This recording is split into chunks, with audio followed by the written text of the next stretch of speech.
mahal, ya, perlu kerja keras, perlu pengorbanan untuk mendapatkannya, ya. Nah, kata Allah Subhanahu wa taala dalam Quran surat At-Taubah ayat 72, Allah menjanjikan kepada orang-orang mukmin, kepada kita semua, surga-surga yang mengalir di bawahnya sungai-sungai. Nah, jadi kita itu dimention sama Allah, kita itu disebut sama Allah. Allah tuh janji loh ini, dan innallaha la yukhliful mi'ad. Allah itu tidak pernah ingkar terhadap janji-janjinya.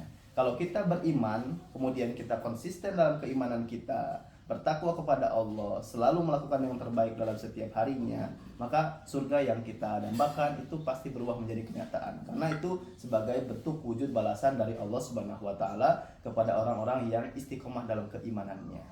Ya. Nah, kita usahakan itu dengan apa? Dengan cara kita menjadikan akhirat itu sebagai tujuan dalam kehidupan kita, karena akhirat merupakan tujuan akhir kehidupan seorang mukmin. Lantas apa Ustadz yang harus kita prioritaskan nih? Apa gitu kan? Tujuan akhir hidup kita itu apa? Tujuan akhir kehidupan seorang mukmin itu yang pertama adalah ridha Allah, ya. Ridha Allah itu memiliki kekuatan yang luar biasa. Setiap amal kita yang kita jalankan, nah itu tidak akan berarti kalau tidak ada ridha Allah. Untuk itu, ketika kita beramal harus menghadirkan keikhlasan dalam hati, ya. Niat hanya karena Allah aku beramal, tidak karena siapapun. Maka disitulah Allah akan ridho kepada kita. Nah, kemudian apalagi yang kedua adalah tujuan kehidupan kita itu adalah masuk surga, ya, masuk surga. Nah, bagaimana cara kita agar masuk surga? Maka kuncinya adalah beriman, beramal solih, dan bertakwa. Jadi iman itu selalu disandingkan dengan amal solih. Innalladzina amanu wa amilus solihat, gitu kan? Kemudian juga disandingkan dengan takwa juga. Nah, bahkan ketiga kunci itulah yang bisa menghantarkan kita ke dalam surganya Allah Subhanahu wa taala. Itu kan Qul a'unabbi'ukum bi khairin min dzalikum. Lil ladzina taqaw rabbahum inda rabbihim jannatin tajri min tahtihal anhar.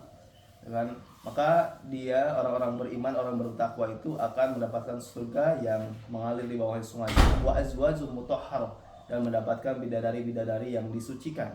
Kemudian juga waridwanu minallah, mereka di surga dalam keriduan Allah. Maka yang perlu kita minta itu ridhonya dulu, ridho Allahnya dulu. Jangan minta surga dulu. Karena di dalam doa itu urutannya Allahumma inni nas'aluka ridhoka wal jannah. Sesungguhnya ya Allah kami memohon ridhomu, kemudian jannah. Karena kalau Allah sudah ridho, pasti jannah itu akan mengikuti. Makanya setiap amal yang kita lakukan itu harus diniatkan lillah, harus diniatkan ikhlas karena Allah. Di situ akan mengundang ridha Allah. Ketika ridha Allah itu datang kepada kita, maka surga pun akan datang kepada kita. Ya, jangan beramal karena orang lain. Hadirkan keikhlasan. Nah, itu yang kedua ya. Yang pertama itu ridho, yang kedua itu surga, yang ketiga adalah kita tujuan akhir hidup kita adalah ini. Sukses dunia akhirat, ya. Suksesnya bukan hanya di dunia saja, tapi kita harus bisa bagaimana sukses ketika di akhirat. Kalau sukses di dunia, ya, itu bagus juga. Kita bisa beramal, kita bisa membagikan setiap apa yang kita miliki kepada orang kita yang membutuhkan. Tapi ingat, ya, kesuksesan dunia itu sifatnya sementara. Ketika kita diambil sama Allah, maka selesai kesuksesan itu. Nah, kita harus tahu bagaimana caranya supaya kita bukan hanya sukses di dunia, tapi juga sukses di akhirat. Kan ada beberapa tipe ya. Ada orang yang sukses dunia akhirat, ada yang sukses dunianya tapi akhiratnya tidak sukses, ada yang akhiratnya sukses tapi dunianya tidak sukses, ada yang dunianya tidak sukses, akhiratnya juga tidak sukses. Sudah miskin hidup di dunia, di akhirat lebih sengsara. Itu yang paling bahaya, yang paling tidak boleh dijadikan sebagai pilihan. Ya kalau bisa sukses dunia akhirat. Tapi kalau seandainya kita biasa aja di dunia ini, ya sederhana gitu, tapi gak apa-apa, yang penting akhirat kita bisa sukses seperti itu.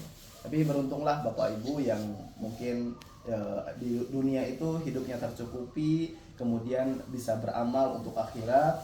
Nah itulah yang bisa membuat kita sukses dunia akhirat kita.